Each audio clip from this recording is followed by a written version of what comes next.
जय हिंद दोस्तों। आपके अपने यूट्यूब चैनल ज्ञान एक में आपका स्वागत है। उम्मीद है आप लोग अच्छे होंगे। आज टेस्ट सीरीज नंबर 3 का जो पार्ट 2 हम लोग देखेंगे, क्वेश्चन नंबर 51 से 100 तक। कल किए थे हम लोग 1 से 51 तक, जो वीडियो डाल दिए हैं। आज हम 51 से 100 तक देखेंगे। आइए फिर शुरू करते हैं बिना विलंब किए। क्वेश्चन नंबर 51 है कि निम्न में से कौन सी एक समिति भारत में पंचायती राज व्यवस्था से संबंधित नहीं है। आपका इसमें दिनेश गोस्वामी समिति ये भी है, एल.एम. सिंघवी समिति ये भी पंचायती राज व्यवस्था से है, सादिक अली समिति ये आपका पंचायती राज व्यवस्था से नहीं संबंधित है। सादिक अली नहीं, सादिक अली समिति जो है ये भी पंचायती राज व्यवस्था से संबंधित है, जबकि अशोक मेहता समिति ये भी है। ये दिनेश गोस्वामी समिति जो है ये उससे संबंधित नहीं है। तो आपका आंसर ये हो जाएगा, क्योंकि यहाँ नहीं पूछा है। बाकी ये भी पंचायती राज व्यवस्था से है, ये भी है, ये भी है। और एक और है बलवंत राय मेहता, बलवंत राय मेहता समिति जो है, बलवंत राय मेहता समिति ये भी किससे संबंधित है? तो ये भी पंचायती राज से संबंधित है। इसी समिति के सिफारिश पे 2 अक्टूबर 1957 से क्या हुआ था, लागू हुआ था जो पंचायती राज व्यवस्था, त्रिस्तरीय पंचायती राज व्यवस्था की वकालत इन्हीं ने किया था। कहाँ से लागू हुआ? तो पहला जो लागू हुआ था राजस्थान के नागौर जिला से यहाँ से लागू हुआ था। ये क्वेश्चन पूछता भी है कि भारत का प्रथम राज्य कौन सा है कि जिसने पंचायती राज व्यवस्था लागू किया, तो राजस्थान होता है। अगर पूछ लेता है कि दूसरा कौन सा राज्य है, तो दूसरा आंध्र प्रदेश है। सेकंड राज्य जो है वो आंध्र प्रदेश है पंचायती राज व्यवस्था को लागू करने वाला। कभी कभी एक क्वेश्चन और पूछ लेता है कि जो किस समिति ने द्विस्तरीय पंचायती राज की मांग की थी, तो ये अशोक मेहता समिति ने सुझाव दिया था। अगला क्वेश्चन है दल बदल निरोध अधिनियम कब अधिनियमित हुआ? 17 फरवरी 1985 को, 15 फरवरी 1985 को, 30 मार्च 1985 को, 21 अप्रैल 1985 को। तो आपका जो सही आंसर इसमें 15 फरवरी 1985 को दल बदल विरोधी अधिनियम लागू हुआ था। किस संविधान संशोधन द्वारा? तो 52वां संविधान संशोधन के द्वारा इसको लागू किया गया। संविधान संशोधन कहता था 52वां नंबर संविधान संशोधन द्वारा इसको लागू किया गया। अगला क्वेश्चन अब इसमें देखते हैं।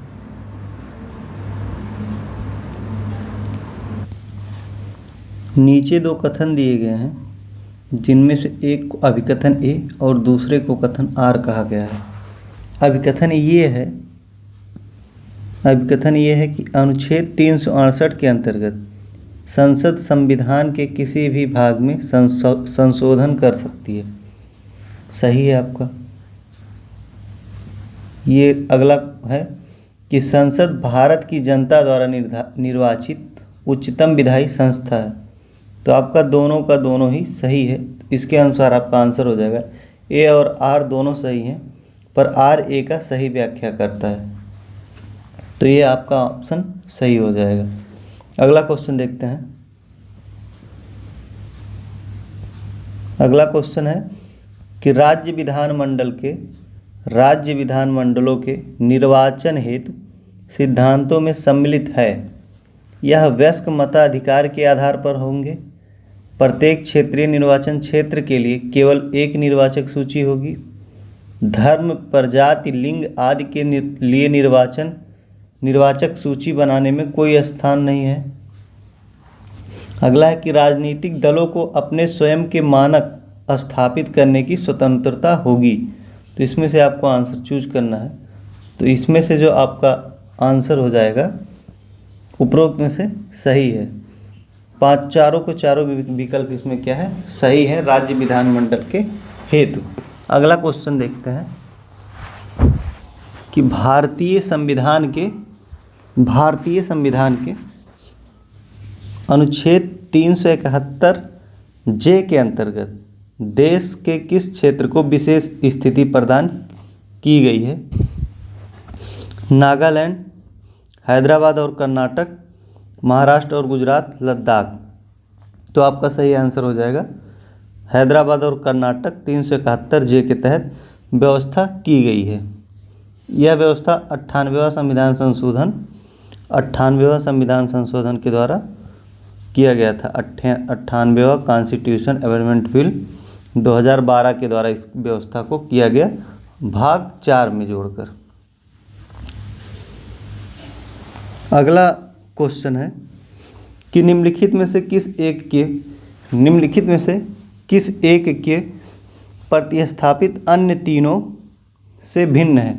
पिछड़ा जाति आयोग, वित्त आयोग, राष्ट्रीय मानवाधिकार आयोग, निर्वाचन आयोग। तो आपका सही ऑप्शन हो जाएगा सी, राष्ट्रीय मानवाधिकार आयोग इसमें से तीनों से भिन्न है, क्योंकि जो पिछड़ी जाति आयोग है इसके बारे में भी संविधान के अनुच्छेद 338 का जोड़ा गया है, अनुच्छेद 338 खा। जबकि वित्त आयोग के बारे में अनुच्छेद 280 के बारे में है, अनुच्छेद 280 के बारे में वित्त आयोग के बारे में है। तो जबकि निर्वाचन आयोग के बारे में अनुच्छेद 324 में निर्वाचन आयोग के बारे में प्रावधान है। कितना? अनुच्छेद 324। तो इसलिए ये तीनों विकल्प सही हैं, जबकि ये तीनों से भिन्न है क्योंकि इसका संविधान में कोई प्रावधान नहीं है। अगला क्वेश्चन देखते हैं। नीचे दो कथन दिए गए हैं, जिनमें से एक को अभिकथन ए और दूसरे को कारण आर कहा गया है।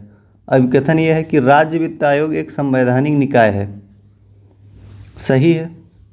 अगला कारण है कि संघीय वित्त आयोग पंचायतों को वित्तीय सहायता देने के लिए संतुति नहीं कर सकती यहाँ पे कह रहा है। तो आपका ऑप्शन हो जाएगा जो है यहाँ पे ए सही है, जबकि आर गलत है, क्योंकि यहाँ पे संतुति नहीं कह रहा है, जो कि एकदम पूर्णतः गलत है। 73वां संविधान संशोधन, यहाँ पे 73वां संविधान संशोधन के द्वारा 73वां कॉन्स्टिट्यूशन अमेंडमेंट बिल संविधान संशोधन के द्वारा 1992 के अधिनियम से क्या किया गया? अनुच्छेद 243 आई के तहत राज्य वित्त आयोग की स्थापना किया गया था। 73वां संविधान संशोधन के द्वारा इसकी व्यवस्था की गई थी।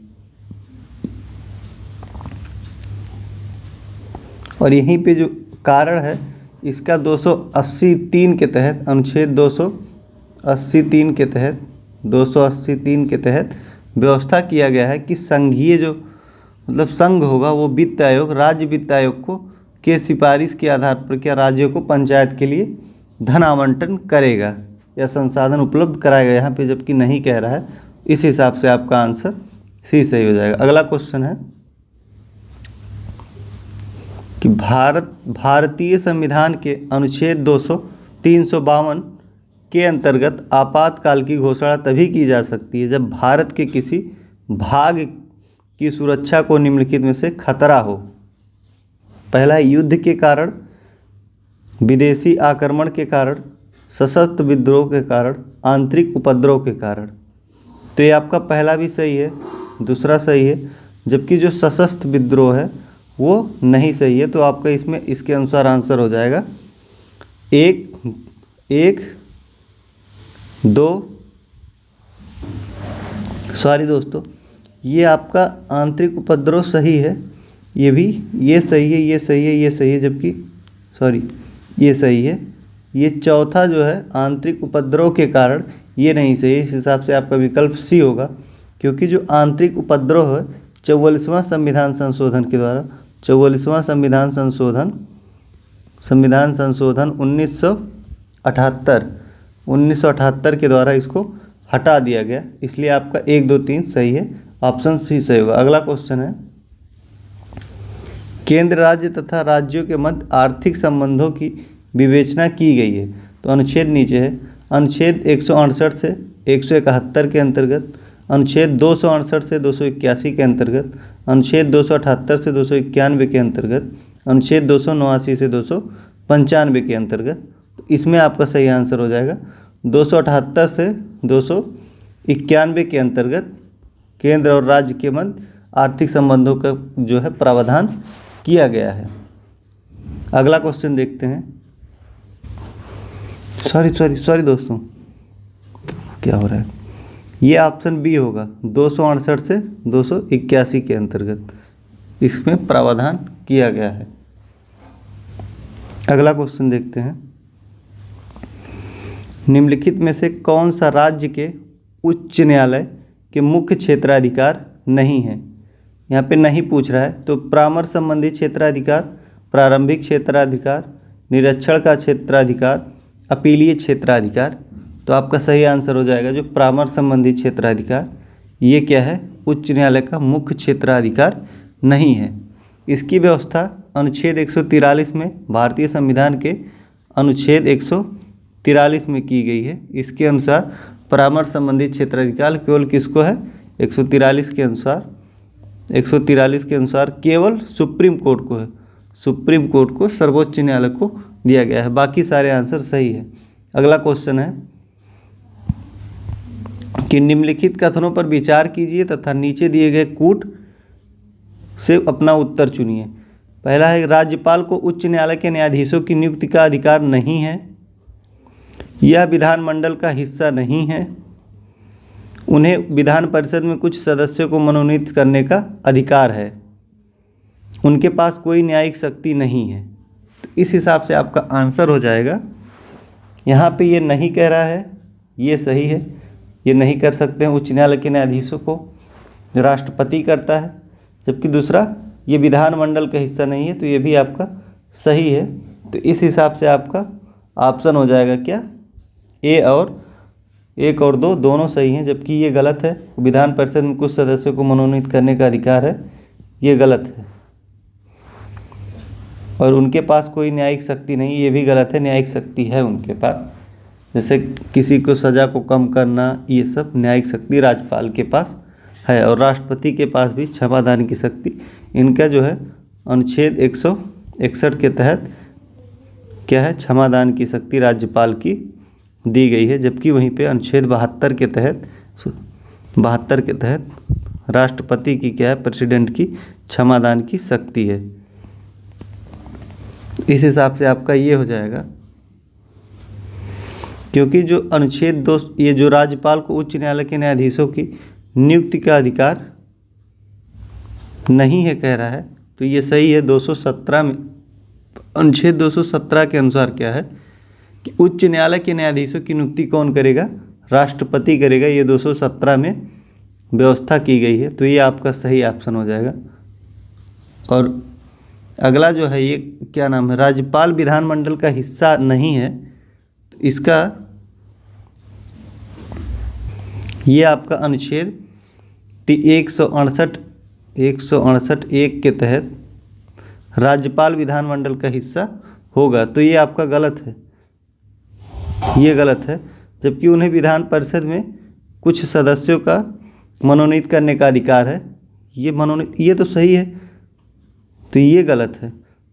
सॉरी, तो ये दोस्तों आंसर आपका बी हो जाएगा। 1 और 3 सही है, बाकी सब गलत है। मतलब राज्यपाल उच्च न्यायालय के न्यायाधीशों की नियुक्ति नहीं कर सकता, ये सही है। और उन्हें विधान परिषद में कुछ सदस्यों को मनोनीत करने का अधिकार, ये भी सही है। यहाँ पे न्यायिक शक्ति नहीं है बोल दिया, इसलिए ये गलत हो जाएगा। जबकि अनुच्छेद 161 के तहत उनका न्यायिक शक्ति है। क्या क्या न्यायिक शक्ति हैं, तो शक्ति है दंड का निलंबन करना, ख़त्म करना, या उसको कम करना, परिहार करना, लघुकरण करना, ये शक्ति इनको प्राप्त है। अगला क्वेश्चन देखते हैं। अगला है कि किस कानून के अंतर्गत यह विहित है कि भारत के उच्चतम न्यायालय की संपूर्ण कार्यवाही अंग्रेजी भाषा में होगी। उच्चतम न्यायालय कानून 1966 द्वारा, भारतीय संविधान के अनुच्छेद 145, संसद द्वारा बनाए गए विधेयक द्वारा, भारतीय संविधान के अनुच्छेद 348 के तहत। तो आपका इसमें सही आंसर हो जाएगा डी। अनुच्छेद 348 के तहत उच्चतम न्यायालय एवं उच्च न्यायालय के प्रयोग में आने वाली जो भाषा होगी, क्या होगी, वो उसके बारे में व्यवस्था किया गया है। तो ये भाषा क्या होगी, इसके अनुसार ये भाषा प्रसारित करते हैं ये लोग। अगला क्वेश्चन है कि समान फोकस दूरी वाले कांच के दो लेंस जिनमें एक को उत्तल दूसरा अवतल लेंस है, एक दूसरे से सटाकर रखे गए हैं, इस युग का व्यवहार होगा अभिसारी लेंस की भांति, अपसारी लेंस की भांति, कांच की समतल चादर की भांति, दर्पण की भांति। तो इसमें से आपका सही आंसर होगा कांच की समतल चादर की भांति होगा। ऑप्शन सी सही है, क्योंकि जब अभिसारी लेंस की फोकस दूरी जो होती है इसकी ये धनात्मक होती है, पॉजिटिव होती है, और अपसारी की क्या होती है, ऋणात्मक होती है। तो इसलिए जब समान फोकस दूरी वाली कांच के लेंस पर एक उत्तल और अवतल रखा जाता है, दोनों एक दूसरे से टकराएंगी और ये क्या करेंगी, ये टकरा कर एक समान कांच की तरह व्यवहार करती हैं। अगला क्वेश्चन है कि निम्नलिखित कथनों पर विचार कीजिए। हृदय अपसरब आवृत्ति पर कंपन करता है।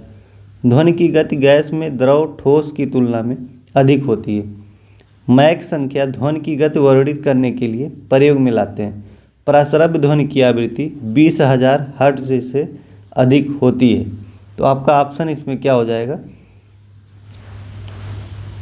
ये भी सही है। और ये ध्वनि की गति गैस में ठोस द्रव की तुलना में अधिक होती है, गलत है। ध्वनि की गति सबसे ज़्यादा ठोस में होती है, तो ये आपका गलत हो गया। मैक संख्या ध्वनि की व्यक्ति, ये भी आपका सही है। और प्रसरब ध्वनि, ये भी सही है। तो आपका सी ऑप्शन इस अनुसार आपका सी सही हो जाएगा।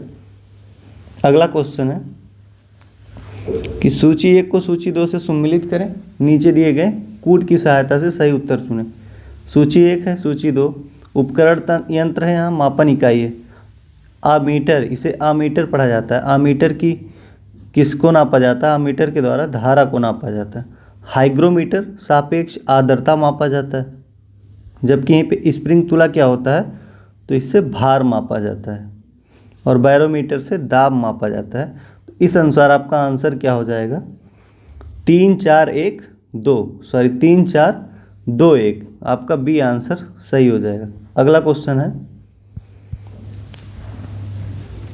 कि जल का वाष्प में परिवर्तन क्या कहलाता है, प्राकृतिक, भौतिक, जैविक, रासायनिक।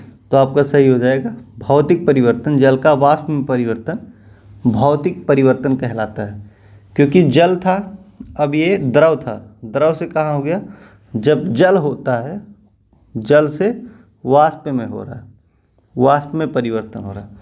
तो जल क्या है, ये द्रव अवस्था में है, और यहाँ पे इससे वाष्प क्या हो जाएगा, गैस अवस्था में हो जाएगा। तो इसके भौतिक गुणों में परिवर्तन हो।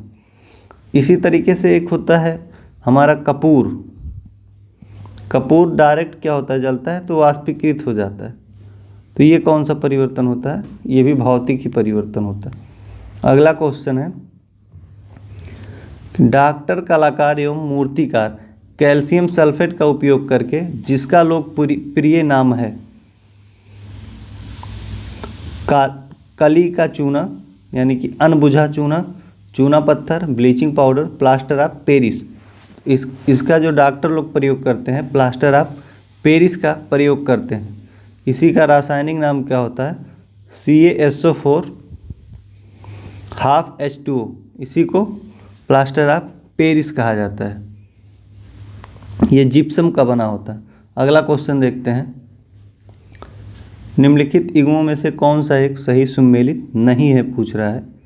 पहला है एल्युमिनियम, एक तरफ धातु दिया और उसके अयस्क दिए, एल्युमिनियम बॉक्साइड, ये आपका सही है।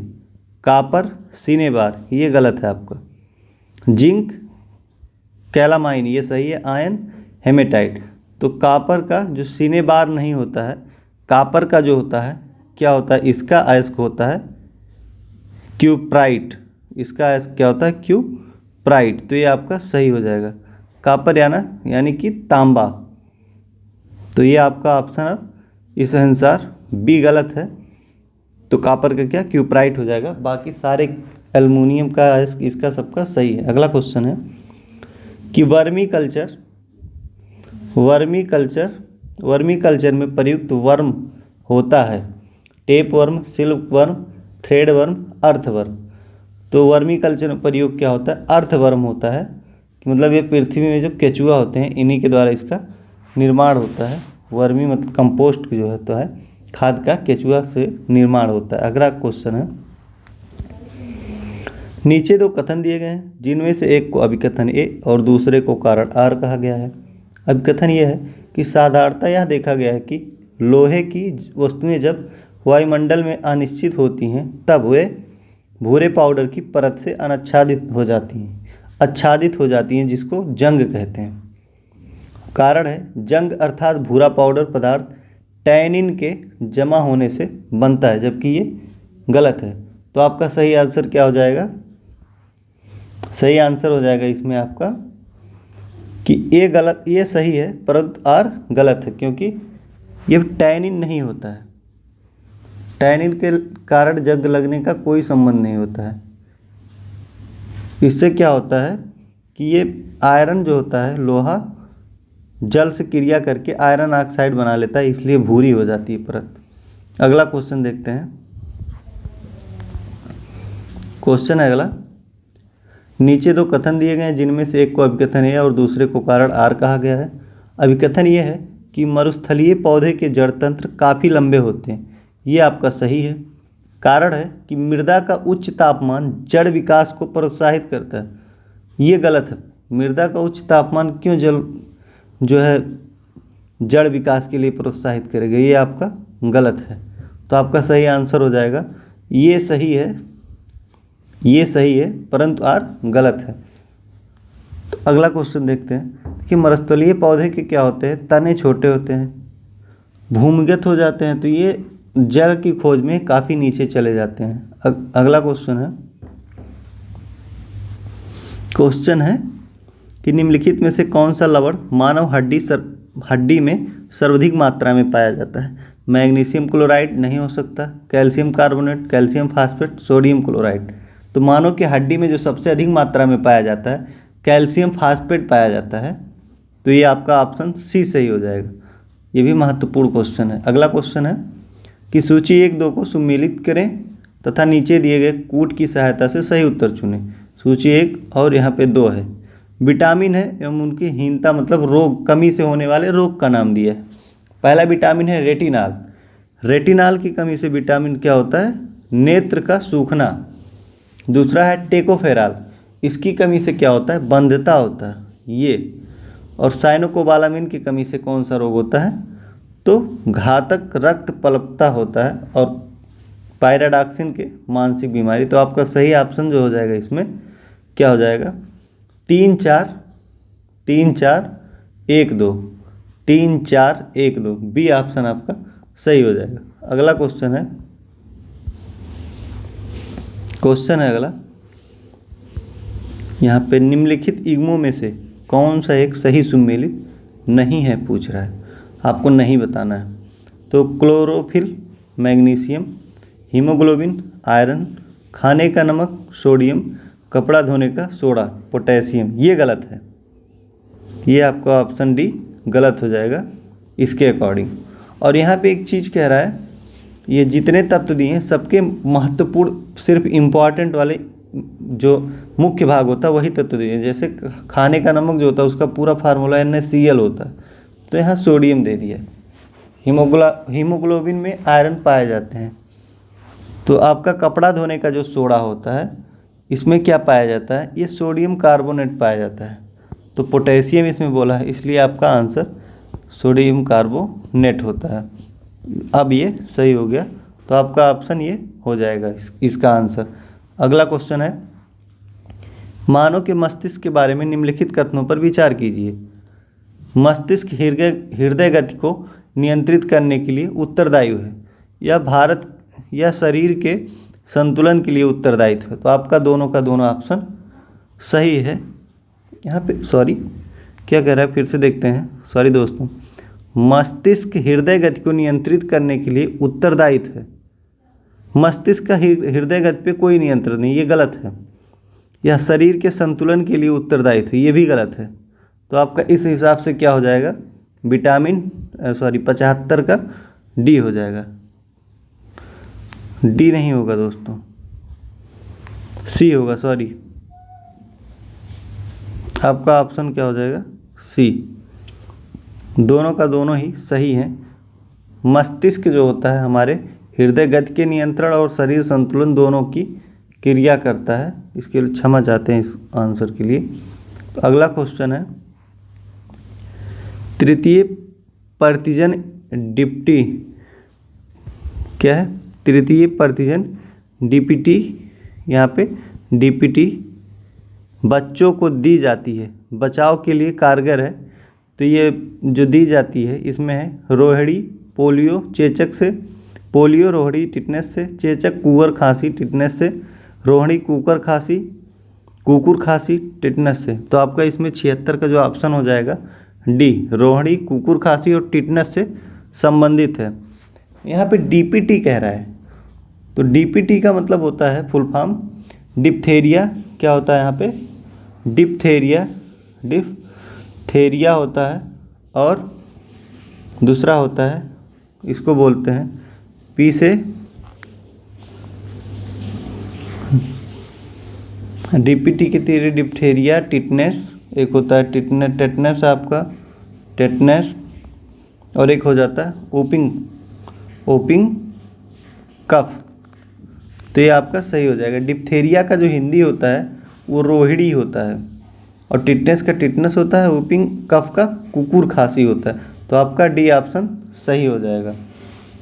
अगला क्वेश्चन है कि निद्रा रोग नामक बीमारी, निद्रा रोग स्लीपिंग सिकनेस नामक बीमारी होती है विटामिन ए की कमी से, शरीर में कैल्शियम की कमी से, रक्तचाप बढ़ने से, या टिप्पैनोसोमा नामक एककोशिकीय जीव से।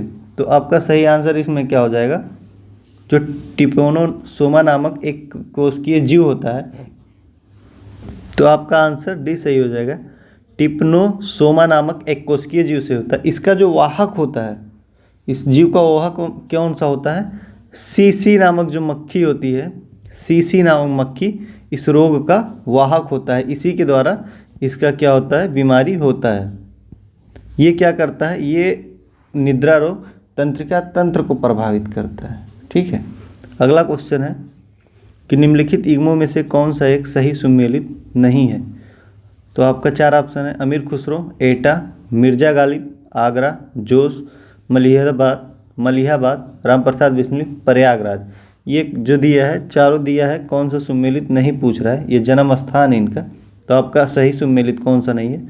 राम प्रसाद बिस्मिल प्रयागराज में नहीं जन्मे थे, बल्कि ये कहाँ पे जन्मे थे? इनका जन्म उत्तर प्रदेश के यूपी के शाहजहाँपुर में ये जन्म हुआ था इनका। कहाँ? शाहजहाँपुर में इनका जन्म हुआ था। कब हुआ था? शाहजहाँपुर में 1897 ईस्वी में हुआ था। अगला क्वेश्चन है, चुनारगढ़ में अनूप वेदिका है जिनकी वे हैं आदि शंकराचार्य की, भर्तृहरि की, चैतन्य की, रामानंद की। तो आपका सही ऑप्शन हो जाएगा भर्तृहरि की जो है, यही आपका सही आंसर हो जाएगा। उत्तर प्रदेश के चुनार में स्थित चुनारगढ़ में अनूप वेदिका किसकी है? भर्तृहरि की। अगला क्वेश्चन देखते हैं, यूपी को समय समय पर दिए गए नामों को संबंधित वर्ष से सुमेलित करें, कूट की सहायता से उत्तर प्राप्त करें। मतलब उत्तर प्रदेश जो है उसका पहले कौन सा नाम किस सन में था, इसको मिलाना है।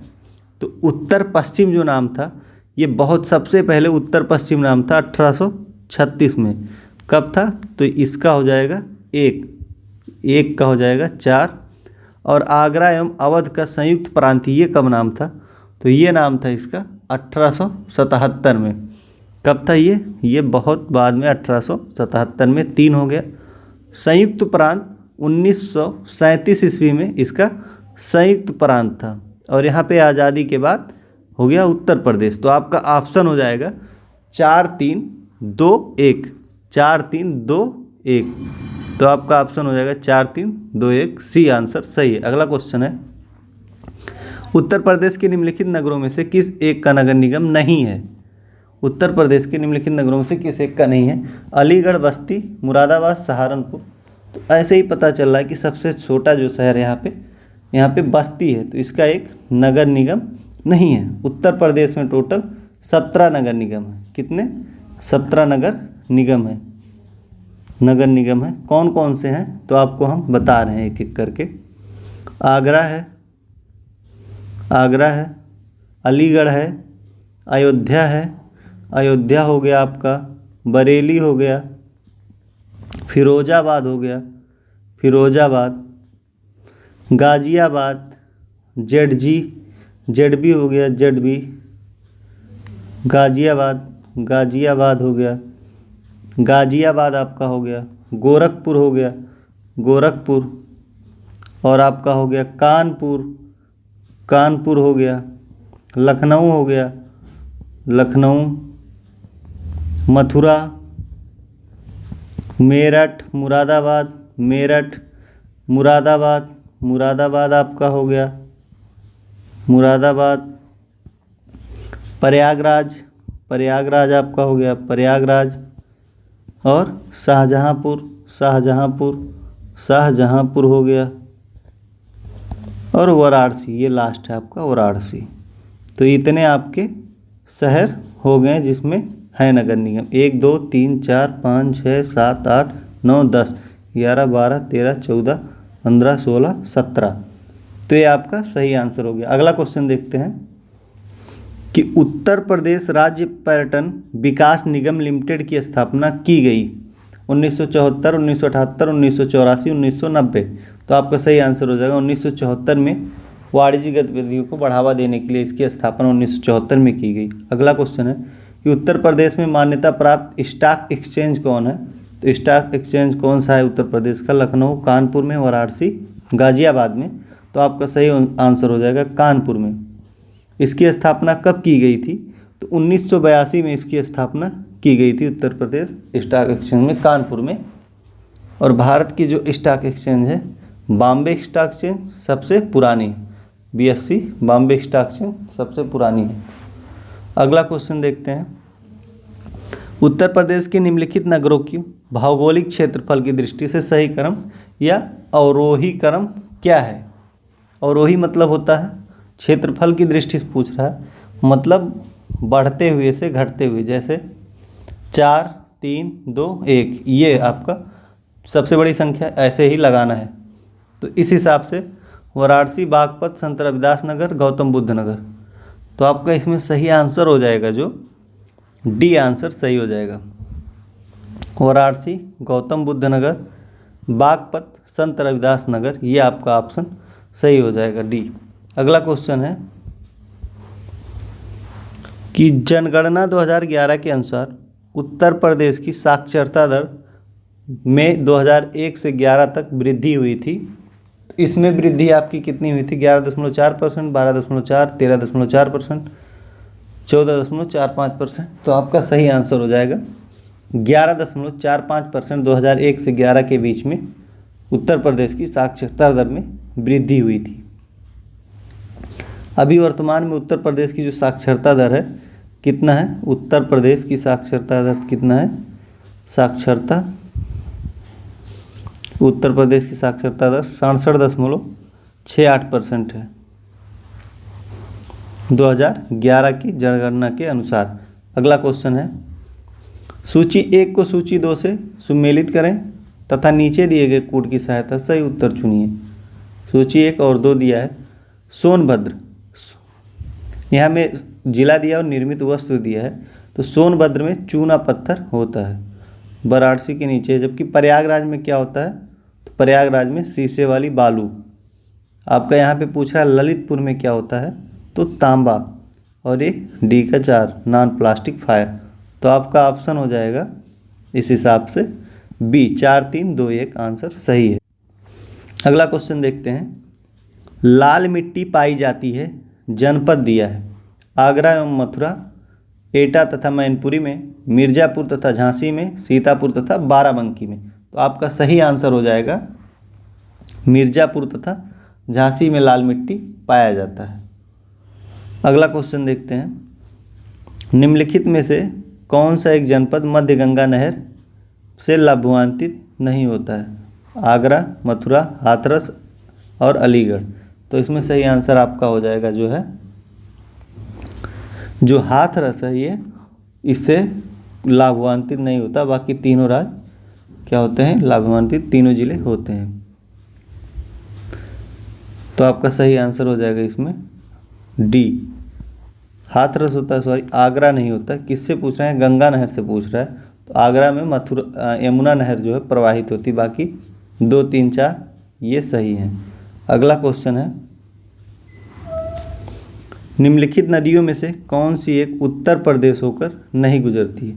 कौन सी एक उत्तर प्रदेश से होकर नहीं गुजरती है, फिर नहीं पूछ रहा है। तो गंगा गुजरती है, यमुना गुजरती है, रामगंगा ये भी गुजरती है, झेलम नहीं गुजरती। तो ऑप्शन डी आपका सही हो जाएगा। झेलम कहाँ से गुजरती है, तो ये उधर जम्मू कश्मीर की साइड से गुजरती है। अगला क्वेश्चन है, सूची 1 को सूची 2 से सम्मिलित कीजिए, कूट की सहायता से सही उत्तर चुनिए। 1 और 2 है, यहाँ पे नगर दिया है और हवाई अड्डा दिया है। लखनऊ, नवाबों के शहर लखनऊ, यहाँ पे कौन सा हवाई अड्डा है, तो लखनऊ में आपका अमौसी हवाई अड्डा है। और वाराणसी में कौन सा हवाई अड्डा है, तो बाबतपुर हवाई अड्डा वाराणसी में है। कानपुर में कौन सा हवाई अड्डा है, तो चकरी जो है, चकेरी, ये कानपुर में। आगरा में खेरिया है। तो आपका ऑप्शन हो जाएगा 3, 1, 4, 2, 3, 1, 4, 2। तो आपका डी ऑप्शन सही हो जाएगा इसके अकॉर्डिंग। अगला क्वेश्चन है, निम्नलिखित में से कौन सा सुमेलित नहीं है, पूछ रहा भाई।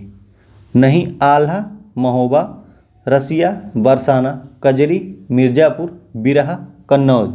तो आपका सही ऑप्शन हो जाएगा जो बिरहा है ये कन्नौज का नहीं है, ये बल्कि कहाँ है, बिरहा पूर्वी उत्तर प्रदेश का गायन परंपरा है।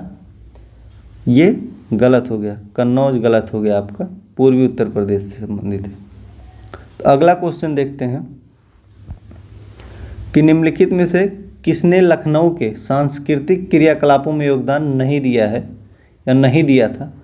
तो बिंदादीन, उस्ताद दूल्हा खां, उस्ताद दूल्हे खां, मेहदी, इलियास। तो आपका सही आंसर हो जाएगा ये जो मेहदी हैं इन्होंने उसमें अपना सहयोग नहीं दिया था, बाकी सब आंसर आपका सही है। उस्ताद दूल्हे खां, बिंदादीन और एक है इलियास खां, ये लखनऊ संस्कृति में योगदान दिए थे। अगला क्वेश्चन देखते हैं, मिश्रित अर्थव्यवस्था का अर्थ है जहां कृषि और उद्योग दोनों को समान महत्व दिया जाता है, जहां राष्ट्रीय अर्थव्यवस्था में सार्वजनिक क्षेत्र के साथ साथ निजी क्षेत्रों के भी विद्यमान है, जहां राष्ट्रीय अर्थव्यवस्था में भूमंडलीकरण की प्रक्रिया भारी मात्रा में स्वदेशी से प्रभावित होती है, जहां आर्थिक नियोजन और विकास से केंद्र राज्यों को समान भागीदारी होता है। तो इस हिसाब से आपका आंसर हो जाएगा बी आपका सही है। जहां पे राष्ट्रीय अर्थव्यवस्था में सार्वजनिक क्षेत्र मतलब प्राइवेट क्षेत्र और साथ साथ निजी क्षेत्र, प्राइवेट और निजी सरकारी दोनों जहाँ पे विद्यमान होते हैं। जैसे ये सार्वजनिक सरकारी हो गया, प्राइवेट हो गया। जैसे अभी आप ले लीजिए जियो का सिम किसका है, अंबानी इसके हेड है, और BSNL जो है वो सरकारी है। तो इस तरह से ये मिश्रित अर्थव्यवस्था में होता है। अगला क्वेश्चन है कि पोषकीय सस्टेनेबल पर्यटन का मुख्य उद्देश्य क्या है। पर्यटकों की संख्या में वृद्धि, बड़े पैमाने पर पर्यटन और लघु पैमाने पर यात्रा का प्रबंधन गलत है, सांस्कृतिक अखंडता और पारिस्थितिकीय प्रक्रिया को बनाए रखते हुए पर्यटन और पर्यावरण संबंध, ये आपका सी ऑप्शन सही हो जाएगा इसके अकॉर्डिंग। सस्टेनेबल या पोषकीय का मतलब होता है कि संस्कृति को अखंडता और पारिस्थितिकी प्रक्रिया को बनाए रखते हुए पर्यटन और पर्यावरण प्रबंधन करना, ये आपका सही ऑप्शन हो। अगला क्वेश्चन है, भारत में पट्टेदारी सुधार के उपायों के संदर्भ में कौन सा ऐसे कथन सही है। लगान का विनियमन, अवधि की सुरक्षा, पट्टेदारी पर स्वामित्व की घोषणा। तो आपका इसमें जो सही आंसर हो जाएगा, चारों को चार, इसमें तीनों के तीनों ही क्या हैं, सही हैं, डी ऑप्शन हो जाएगा। अगला क्वेश्चन है, सार्वजनिक वितरण प्रणाली, इसी को PDS सिस्टम बोलते हैं। PDS से वितरित अनाज पर कीमत बढ़ाने का उद्देश्य है किसानों को आकर्षक कीमत मिले, गलत। अनाज के उपयोग को नियंत्रित किया जा सके, ये भी गलत। इस योजना में निहित उपदान का भार कम हो सके, ये आपका सही ऑप्शन है। और इस योजना से लाभ कमाना गलत है। जो सरकार सार्वजनिक वितरण प्रणाली से अनाज देती है लोगों को, सस्ते अनाज 2 रुपया 3 रुपया किलो, तो इसके कीमत बढ़ाने से थोड़ा सरकार की जो सब्सिडी है इस पर सरकार पे बोझ कम होता है, तो इसलिए आपका सी ऑप्शन सही हो जाएगा। अगला क्वेश्चन है कि न्यूनतम समर्थन मूल्य का निर्धारक है भारतीय कृषि अनुसंधान परिषद, राज्य सरकार, कृषि लागत एवं मूल्य आयोग, इनमें से कोई नहीं। तो आपका सही ऑप्शन हो जाएगा कृषि लागत एवं मूल्य आयोग के द्वारा एमएसपी, इसी को एमएसपी बोला जाता है, मिनिमम सपोर्ट प्राइस या न्यूनतम समर्थन मूल्य का निर्धारण किया जाता है। यह जो है यह कृषि एवं किसान कल्याण मंत्रालय के अंतर्गत कार्य करती है कि इसके सलाह पे इसकी स्थापना 1965 में की गई थी। और जब 65 में इसकी स्थापना हुई थी तो इसका नाम था कृषि मूल्य आयोग की स्थापना की गई थी। और 1985 में क्या हुआ, इसका नाम बदलकर 1985 में क्या कर दिया गया, तो ये आपका कर दिया गया कृषि लागत एवं मूल्य आयोग। अगला क्वेश्चन है निम्न में से कौन सा भारत में तेल की कीमतों का निर्धारण करता है? वित्त मंत्रालय, संबंधित राज्य सरकार, पेट्रोलियम मंत्रालय या तेल कंपनी? तो आपका इसमें सही आंसर हो जाएगा, आपका सही ऑप्शन कौन सा हो जाएगा? इसमें हो जाएगा आपका पेट्रोल कंपनियां जो हैं यहाँ पे, या तेल कंपनियां, ये अपना मूल्य का निर्धारण करती हैं, स्वायत्तता दे दिया गया है, इन्हीं के द्वारा इसका निर्धारण किया जाता है। तभी तो देखते हैं आप पेट्रोल पंप पे जाएंगे, डेली के डेली तेल का रेट चेंज होते रहता है। अगला क्वेश्चन है कि 99 नंबर कि कच्छ की खाड़ी में स्थित कांडला निम्न में से किसके लिए प्रसिद्ध है? पानी के जहाज तोड़ने के लिए, हीरा काटने और पॉलिश करने के लिए, निर्यात प्रसंस्करण क्षेत्र के लिए, परंपरागत कला एवं शिल्प केंद्र के लिए? तो जो कांडला है ये आपका सी ऑप्शन होगा, निर्यात प्रसंस्करण क्षेत्र के लिए फेमस है कांडला, एक्सपोर्ट प्रोसेसिंग जोन है। और इसकी स्थापना 1965 ईस्वी में कहाँ पे किया गया था? गुजरात राज्य के शहर है इसको कच्छ की, यहाँ पे कांडला जो है पतन का या बंदरगाह का स्थापना किया गया था वस्तुओं के निर्यात को बढ़ावा देने के लिए। अगला क्वेश्चन है सूची 1 को सूची 2 से सम्मिलित करें तथा नीचे दिए गई कूट की सहायता से सही उत्तर चुनिए। सूची 1 और 2 है, उद्योग दिया है और उत्पादक केंद्र दिया है। जूट का सामान, तो जूट का सामान आपका कहाँ से होता है? टीटागढ़ में। और रेशमी वस्त्र कहाँ पे होता है? तो बेंगलुरु कर्नाटक में रेशमी वस्त्र होता है। ऊनी वस्त्र आपका लुधियाना हो जाएगा, ऊनी वस्त्र लुधियाना पंजाब में। और ऊनी कालीन भदोही उत्तर प्रदेश का जो है डिस्ट्रिक्ट है, यहाँ पे होता है। तो आपका ऑप्शन हो जाएगा इस हिसाब से 4, 3, 2, 1 आपका सही आंसर है। आज यहीं तक है दोस्तों, मिलते हैं नेक्स्ट वीडियो में। वीडियो अच्छा लगे तो चैनल को सब्सक्राइब करें, वीडियो को लाइक करें और लोगों को शेयर करें। थैंक यू सो मच दोस्तों। जय हिंद, जय भारत।